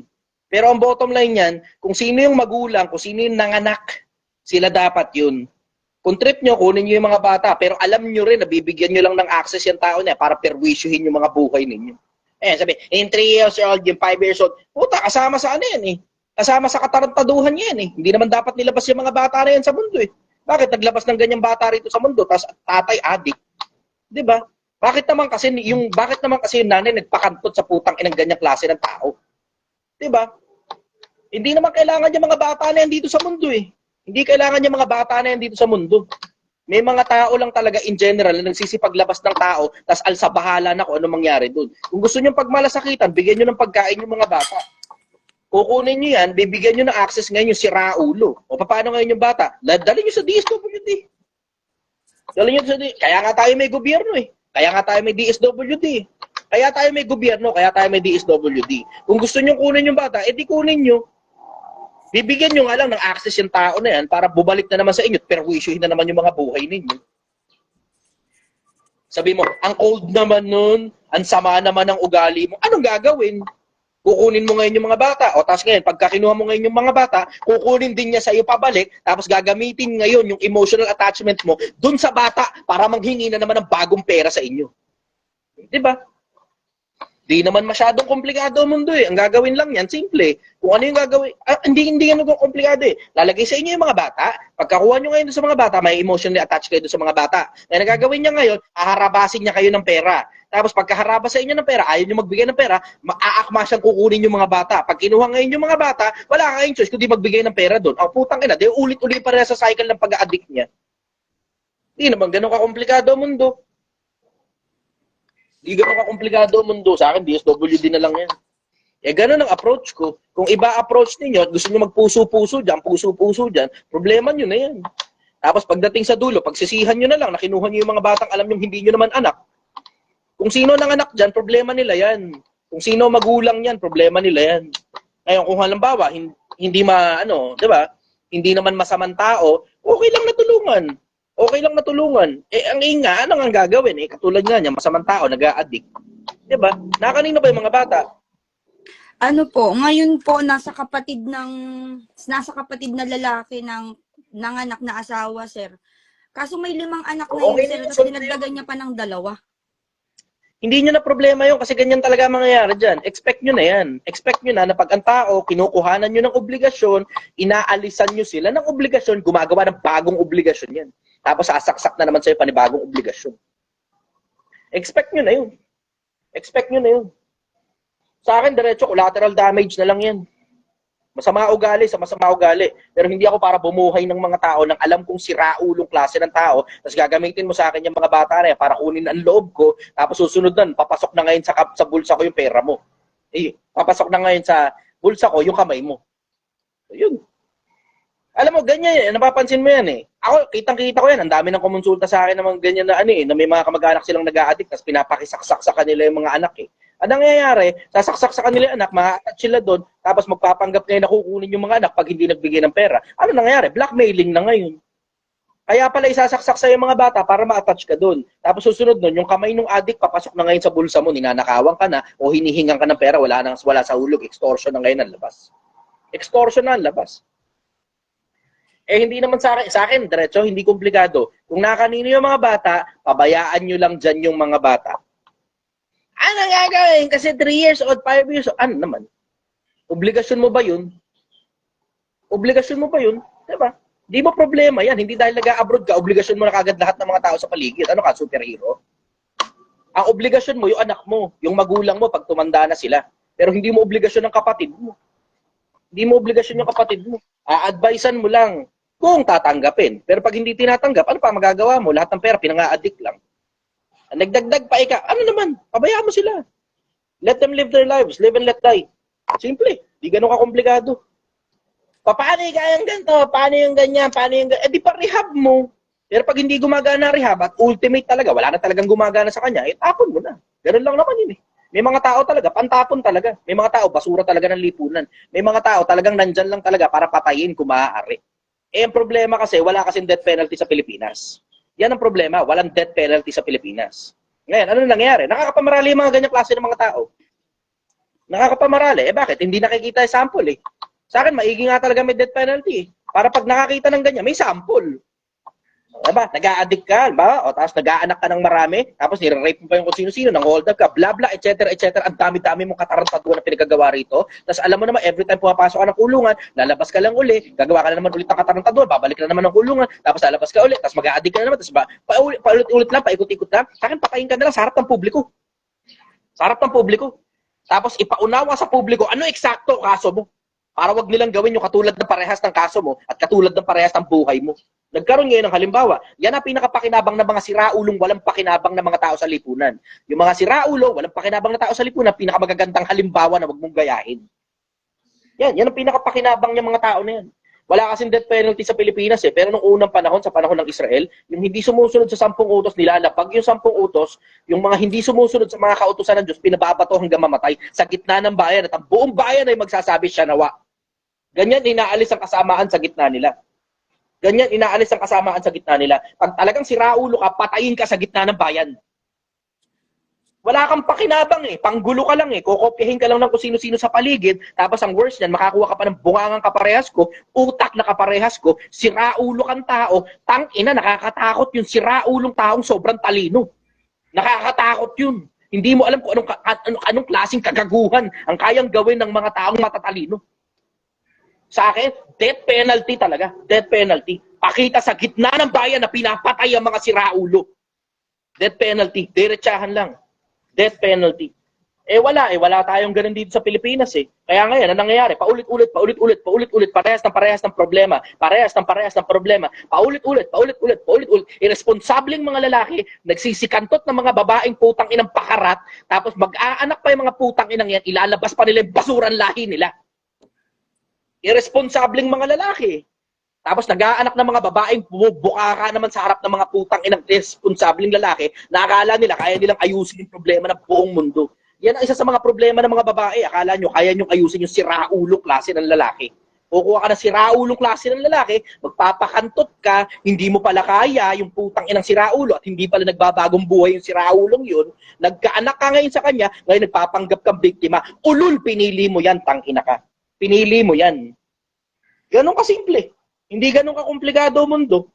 Ngayon, single mother ka, panindigan mo na lang yan sa anak mo na siguraduhin mo hindi gagayahin ng tatay, hindi gagayahin ng anak mo, yung tatay niya na siraulo at hindi ka rin niya gagayahin sa pagpili na siraulong klase ng lalaki na akala mo kaya mong pagpaguhin. Pumili kasi kayo ng matitino.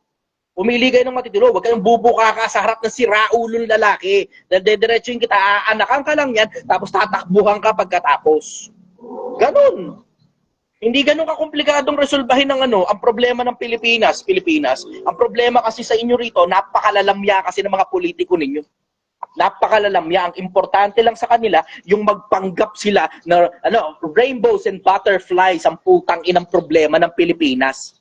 Ikot-ikot lang dito, ang dami ng politikong dumaan dito, sumasama lang lalo ang bansa, kakakuha nila ng pera dito kasi ang primary motive talaga ng mga putang inang politiko mo, kumuha lang ng kumuha ng pera, pero wala silang pakialam sa kautusan ng Diyos, wala silang pakialam sa kahit na sa konsyensya at kung ano-ano pa, ang pakialam lang nila kumuha ng pera, magpanggap na inaayos nila yung problema ng Pilipinas habang kumukuha ng pera. Tangin natin na mo katulad nun. Buti nga to si Mig Subiri kahit paano nagpasa ng batas na bawal na daw yung online na sugal eh. Hindi lang natin alam kung maaaprobahan yan. Pero isipin mo, wag nyo namang sabihin sa akin na hindi alam ng mga politiko na isa sa mga pinakamalalaking epidemya yan sa Pilipinas. Yung online sugal. Tangin na, nakakakita ako ng mga tricycle driver na habang nagmamaneho ng tricycle, nagpipindot ng scatter eh. Nakakakita ko ng mga jeepney driver. Nakita nung isa ron sa mga influencer na puta yung jeepney driver, adik na adik sa pag-i-scatter habang nagmamaneho ng jeep. Manual pa yung jeep, hindi automatic Alam mo, automatic yata ng jeep eh. Manual yung jeep Ang hirap manihuhin ng manual na jeep. Ang bigat ng manibela nun. Pero tangina na, isasabay niya yung pindot ng scatter. Tangina, ba't nagkakaganon? Paano yung mga putang ina politiko nyo, nagpipikit balikat, nagkikibit balikat, pitik bulag na lang, kunyari walang nakikita, dahil tumatanggap din ng pera sa putang ina sugal. Tumatanggap ng pera eh. Tumatanggap ng pera galing sa sugal. Lalo pa ngayon, ang sugal ginawa ng online, napaka-convenient, meron pa sa loob ng GCash. Tangina. Nakita ko nga, pagpindot ko na gano'n, uy, putang ina, meron ganito dito. Biro mo, kung saan mo dinadala yung pera mo na e-wallet, nandun din mismo yung app ng sugal. Putang ina. Tang ina. Nasa loob din. Tapos ngayon, ang daming nagme-message sa akin, boss, nalulung kasi ako sa sugal dahil kasi nasa loob din ng GCash. Every time na lang may transaction ako, GCash pinapadala yung pera, andun din yung sugal eh. Tang ina. Alam mong may malaking diferensya sa'yo, Pilipinas. Alam mong may malaking diferensya sa'yo, ang mga politiko mo, nagbubulag-bulaga na lang. Kunyari, hindi nila nakikita yung ganyang epidemya dahil hindi naman sila naglalaro ng online na sugal eh. Pag naglalaro ng sugal yan, milyon-milyon sa loob ng kasino, naka-VIP pa. Ang ina. Mga taong yan, tas ang inilalaro din yung mga hayop na yan, inilalaro din yung mga hayop na yan, pera ng kaba ng bayan. Pero yung personal na pera nila, di nila ginagalaw, galing sa mga negosyo nilang minahan, at saka kwari. Oo, alam ko. Ang dami ninyo eh. Tangina nyo eh. Diba? Tayo rin naman to, diba? Kayong mga putang ina nyo mga politiko, diba? Tayo din yung nagkikwentuhan, mga ulul kayo. Ang sama nga ng loob ng iba sa akin dahil ang sakit ko daw magsalita eh. Tangina nyo kasi pagdating kasi sa usapin politika, huwag na tayo mag-usap dyan, brad. Alam nyo naman eh, diba? Alam nyo na kung ano stand ko sa politika, mamamatay na ako, alam nyo yan. Hindi na ako magpapabayad sa inyo mga ulul. Alam nyo yan. Alam nyo yan. Paulit-ulit ako sa inyo na hindi ako magpapabayad sa inyo para ikampanya kayo kahit magkano pa ibigay nyo sa akin. Wala akong pakialam sa pera nyo, hindi ko mapapakinabangan yan sa kabilang buhay, mga ulul. Ang ina nyo, ayusin nyo yung Pilipinas, yan ang trabaho ninyo. Kaya kayo pinagkatiwalaan ng mga tao dahil sa putang ina, akala nilang matitino kayo, mga putang ina nyo. Tang ina nyo. Burot na burot talaga ako dyan eh. Tangina, inis na inis ako dyan eh. Tinan mo, nung panahon ni Duterte, nangonti yung mga nangonti yung mga adik eh. Dumami yung mga napatay. Siyempre, hindi ako sumasang-ayon doon sa extrajudicial killing. Pero tangina mo, pag pumapalag ka sa pulis, mas okay na sa akin mapatay ka kasi innocent yung pulis, mapatay mo. Sa akin, diretsahan lang. Diretsahan lang. Naniniwala ako sa ganung konsepto. Mas okay na sa akin na mapatay ka na lang ng pulis kaysa yung pulis yung mapatay mo dahil pumapalag ang mga adik. Pumapalag yung mga yan. Hindi naman ako tangay. Nakikita ko sa loob ng squatters area, putang ina eh. Minsan panahon, nasa squatters area ako. Oo, alam ko, nasa mga ilailalim ng mga cabinet nila, nasa ilailalim ng mga unan nila, wala silang kama. Nasa ilailalim ng mga kutso nila, yung mga baril nila. Andun ako, nakikita ko. Andun ako, nakikita ko. Hindi nyo alam. Wala kayong malay. Bakit? Kasi sa sarap ng mga buhay ninyo, nakahiga kayo sa masasarap ninyong mga bahay. Pero nasa loob ako ng squatters area at nakikita ko kung ano itsura dun. Alam kong pumapalag yung mga yan. Alam kong pumapalag yung mga yan. At hindi nyo ako mapapasubalian dyan. Kayo pumasok sa loob ng squatters area, papakita ko sa inyo. Tangina nyo. Tangina nyo. Diretsahan lang. Kayo pumasok sa loob ng squatters area, maiintindihan nyo pumapalag ang mga adik. Maiintindihan nyo rin at the same time na yung mga inosente na nasa loob mismo ng squatters area, matitinong mga tao yung mga yan. Matitinong mga tao, yung mga matitinong tao na nasa loob ng squatters area, na may mga nanay dyan, may mga tatay dyan, gusto lang pag-aralin yung mga anak nila sa eskwelahan. Pero dediretso yung kita. Yung mga adik at saka mga tulak sa loob ng squatters area, pumapalag yan. At may baril sila, at may balisong sila, at kumpleto sila ng armas. Yan ang hindi nyo alam. Yan ang hindi nyo alam. Bakit? Ang tatapang eh. Matatapang yung mga yan. Matatapang yung mga yan. Wala silang pakialam at hindi magpapahuli ng buhay yung iba dyan. Yung iba dyan, naging empleyado ko eh. Yung iba dyan, naging tauhan ko. Diretsahan lang.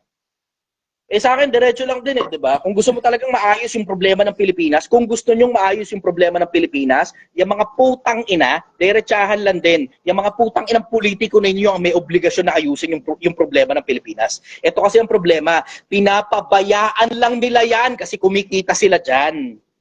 Pinapabayaan lang. Hindi nyo alam na ang gobyerno, isang malaking organized crime group yan, allegedly. Kailangan ko ilagay allegedly dahil live ito eh.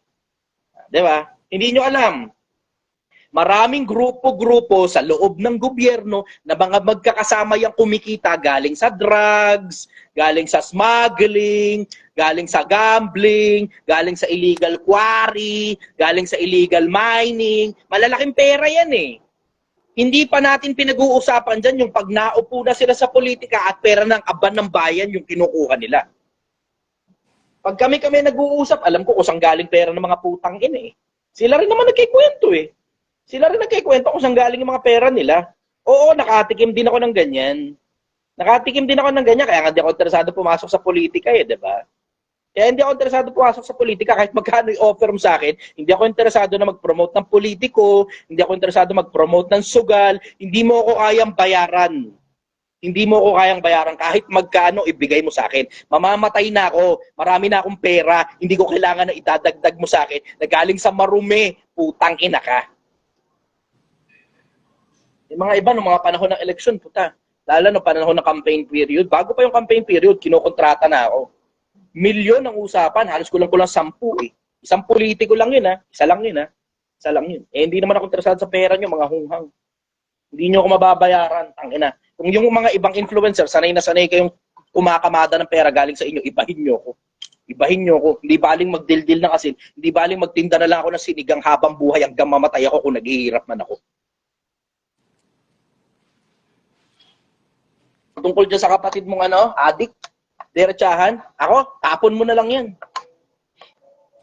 Kung kanino man nandun yung anak niya, sustentuhan nyo na lang, kung bigyan nyo ng konti, yung mga anak, para na lang doon sa mga anak, para sa pag-aaral ng mga bata. Pero kung wala rin lang paglalagyan yung mga bata, DSW din yun, huwag nyo kukunin yung bata, tangina, babalik-balikan kayo ng adik. Walang pinag-aibayan doon sa kinuha mo yung mga anak ng aso, kaya yung nanay, andyan ngayon, mayat maya nasa iyo.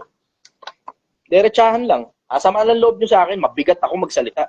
Pero alam nyo rin at the same time na alam nyong totoo yan. Na pag ang anak ng adik kinuha mo, mayat maya nasa iyo yung putang inang yan. Kaya nga hindi nyo napapansinin, panahon ng Israel, sinabi na mismo na kapag pupunta kayo sa bayan at kailangan yung patayin yung buong bayan na yun, huwag nyo kukunin yung bata, huwag nyo kukunin yung mga babae.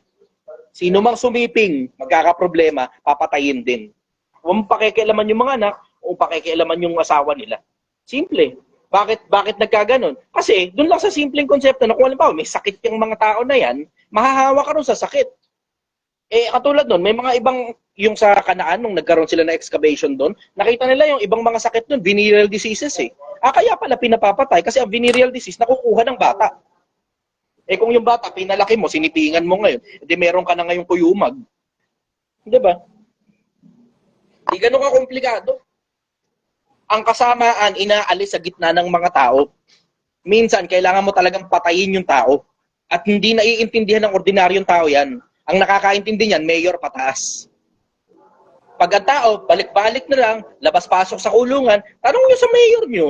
Tanong nyo sa mayor nyo kung ano ginagawa nila ron sa mga ganun labas-pasok ng kulungan. Tanong nyo sa hepe ng polis ninyo kung ano ginagawa nila sa mga taong labas-pasok ng kulungan na hindi rin naman nasasampahan ng kaso kasi pag humingi ng sorry, pinapatawad ng mga nabiktima o hindi na talaga nagsasampa ng kaso yung mga nabiktima kasi nabawi naman nila yung cellphone nilang in-snatch ng adik. Tanong nyo na lang sa mga hepe ninyo ng kapulisan, naiintindihan nila yan. Nagkakaintindihan na dyan. Na yung mga yan, dinidispatcha na lang kasi basura ng lipunan yan. Lalo na yung mga tulak, nakaputang ina. Maliban na lang, kapag gaan tulak, alam naman yun eh. Given fact yan, known yan within the community. Nagkakaintindihan yung mga nasa taas yan. Yung mga nasa ilalim lang kasi kailang yung tatanga-tanga eh. Iniisip nyo kaya pa i-rehabilitate yan eh. Iniisip nyo yun eh. Hindi nyo iniisip yung laki ng damage na nagagawa ng mga tao na yan. Nanatiling buhay yung mga siraulong yan, mas malaking kagaguhan ang ginagawa niyan dito kaysa sa katinuan. Wala nang nagagawang katinuan, kagaguhan pa paulit-ulit na nagagawa. May pag-asa magbago? Meron hanggat buhay. Meron hanggat buhay.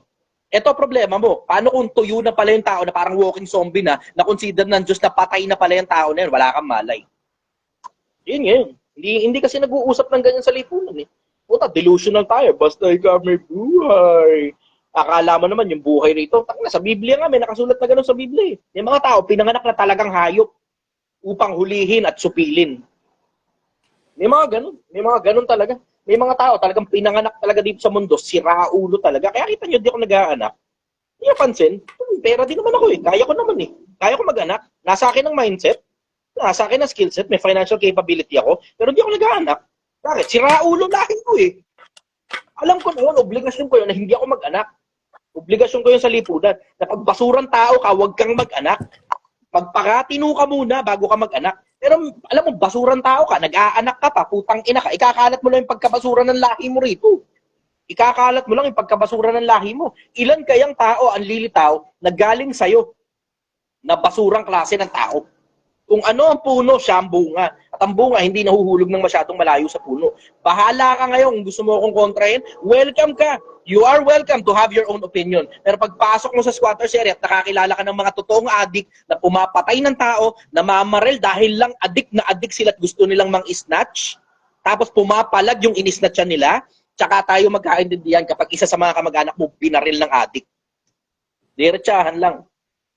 Bahala ka sa buhay mo kung gusto mong pamalag. Pero sa akin, yung tungkol doon sa trouble mo doon sa mag-anak mo adik, puta sa akin, tapon mo na yan. Hindi kailangan sa lipunan yung ganyang klase ng tao.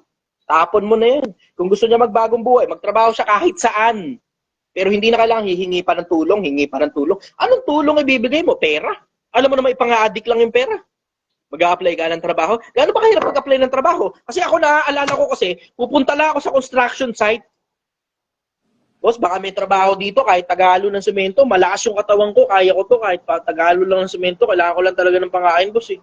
Wala talaga akong mahanap buhay, makikiusap ako, baka pwede hanap buhay ako sa inyo. Sa mga tindahan, boss, kahit taga-buhat-buhat lang, kahit taga-takot lang ng kung ano nyo dito, kahit pagkain lang, boss, okay na ako ron, kahit wala kayong bayad sa akin, pansamantala, hanggang makahanap na ako ng mahanap buhay. Pagkain lang po, pwede na po ako maghahanap buhay, okay na po ako ron. Pagpapalit ko yung lakas ng katawan ko, kapalit ng pagkain. Pwede naman yun eh. Diba? Ano kailangan pa ng pera galing sa inyo, tapos yun ikaang parahan para makapagbagong buhay siya. Takina, tinatarantado na lang kayo niyan eh. Kayo naman, utu-utu naman kayo. Utu-utu. Alam nyo na, nakaulang ulit na eh. Nakuha mo yan, sister? Yes po. Nagdagar po ako ng clarity, sir, sa mga sinabi nyo na gagawin ko. May follow-up question ako, sir. Last question. Sige. Ano po yung sinasabi ng Bible about morality, sir? Saka yung opinion mo tungkol dun, sir. Morality. Ano specific? Marami kasi yun eh. Tungkol sa magulang, tungkol sa anak, tungkol sa kapatid, tungkol sa kahit na sino. Ano specific? Yung action, sir, sa mga actions natin, when do we say na it is moral? Halimbawa, sir, yung sa kapatid ko, di ba? So, yung konsensya ba na hindi mo siya kayang mamatay na lang, napabayaan sa streets, yung, alam mo yun, sir, yung konsensya mo na, ganyan, kaya mo magbago, so there's nothing to do. Bahala ka na sa buhay mo, mapatay ka dyan, mapatay ka dyan, magutom ka dyan. Minsan it's just a matter of perspective. Tinitignan mo siya dun sa anggulong kapatid mo siya. Pero tignan mo kaya dun sa anggulong meron siyang mga taong naagrabyado. Hindi ba kawawa yung mga taong naagrabyado? Bawa, yung mga niloloko niya na mag-a-apply daw ng trabaho, nangungutang siya ng pera, tapos di niya na binabayaran. Di ba nakakaawa yun? Yan nga yung sinasabi ko sa CHR eh, di ba? Yung tungkol sa CHR, bakit nung mga panahon na nangangamatay ang mga adik ang ingay-ingay nyo? Pero dun sa mga panahon na yung mga adik ang tumatrabaho ng mga inosente, bakit walang mabalitaan galing sa inyo? Di ba? Ganun yan eh. Minsan it's just a matter of perspective eh. Nakakaawa yung kapatid mo pag pinabayaan mo sa streets, mamatay siya ron, bahala siya sa buhay niya. Pero hindi ba nakakaawa lahat ng biniktima niya? Gano'ng karaming tao na biktima, niyang isang pirasong tao na ang tawag mo kapatid. Di ba? Minsan it's just a matter of perspective eh. Nakakaawa yung kapatid, hindi ba nakakaawa yung iba? Eh paano kung ikaw naman yung, palit lang ng kalagayan eh, paano kung ikaw ngayon yung kamag-anak nung mga tao na inutangan niyang hindi niya binayaran at niloko niya? Hindi ba nakakaawa yung kamag-anak mo? Di ba? Hindi nakakaawa ang isang tao manggagawa ng kagaguhan. Diretsahan lang. Hindi nakakaawa ang isang tao na manggagawa ng kagaguhan. Hindi dahil kadugo mo ang isang tao, lahat ng gawin niya okay lang at susuportahan mo pa rin at kukonsintihin mo pa rin hanggang maimpyerno siya at isasama niya pa yung iba pang mga tao. Ayan, tungkol sa morality. Usap lang tayo tungkol sa morality. Minsan it's just a matter of looking into the broader perspective eh. Nakatingin kasi kayo doon sa narrow perspective na kapatid ko to, kapatid. Alam mo, ang kinaaawaan, yung mga tao na ginagawa ng katarantaduhan, hindi nakakaawa kahit kailan ng taong gumagawa ng kagaguhan. Hindi nakakaawa kahit kailan yun. Tinan mo, yung akyat bahay umakyat sa, ano tawag ito? Sa gate. Pag akyat sa gate, natuhog siya sa gate. Nakakaawa ba yun? Tangina. Yung akyat ba, o yung snatcher na hinahabol ng taong bayan, pagkatapos mahabol na at nahuli, nagulpi ng taong bayan. Ngayon na umiiyak, nakakaawa ba yun? Mali ang gamit nyo ng awa kung ganyan. Mali ang gamit nyo ng awa. Ang awa, ginagamit para sa mga tao na pinipilit lumaban ng patas, naghahanap buhay ng maayos, pinipilit maging mabuting tao, pero naiipit sa buhay o tinatarantado ng mga siraulo. Doon ginagamit ang awa. Mali ang gamit ng awa. Mali.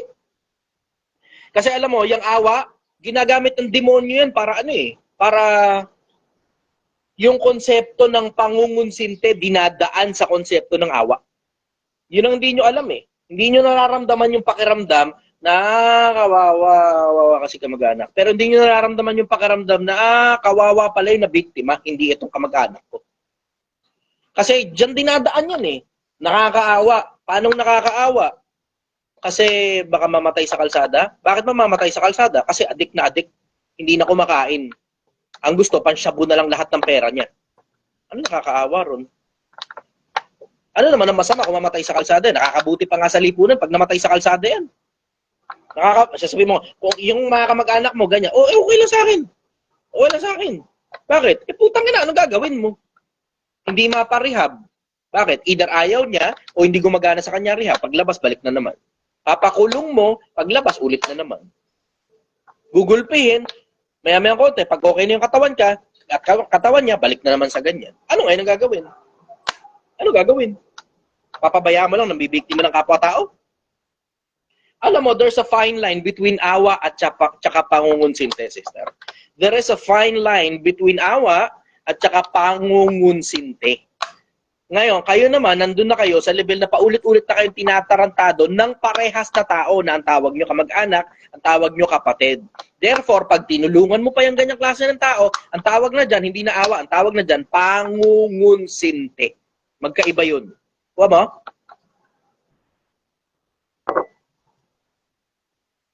Kuha mo yan, sister? Wala ka. Kamit kaya ka.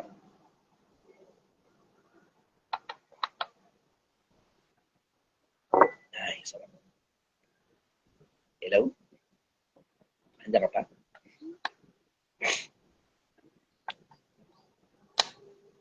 Wala na yata. Sige.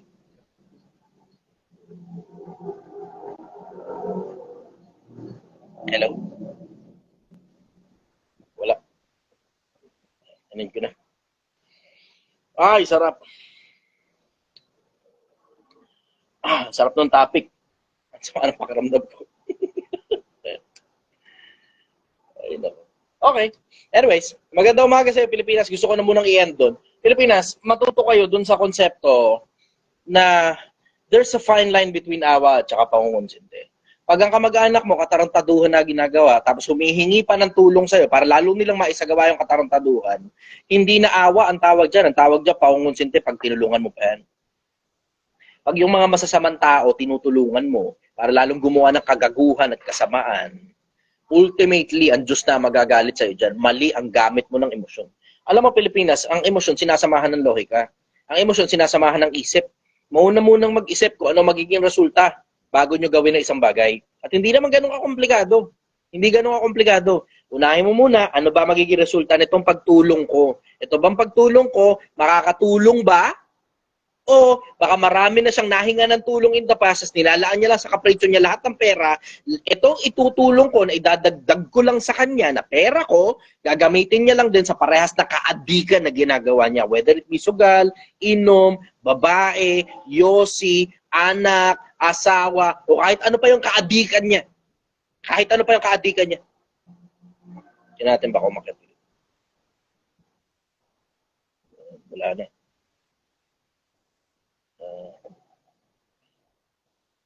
Matuto ka ng konsepto Pilipinas ng pinagkaiba ng pagtulong dahil sa awa at pagtulong dahil akala mo lang nakakaawa pero kinukonsinti mo na pala.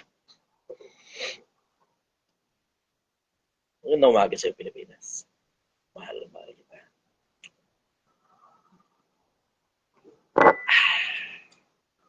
Tulugan na.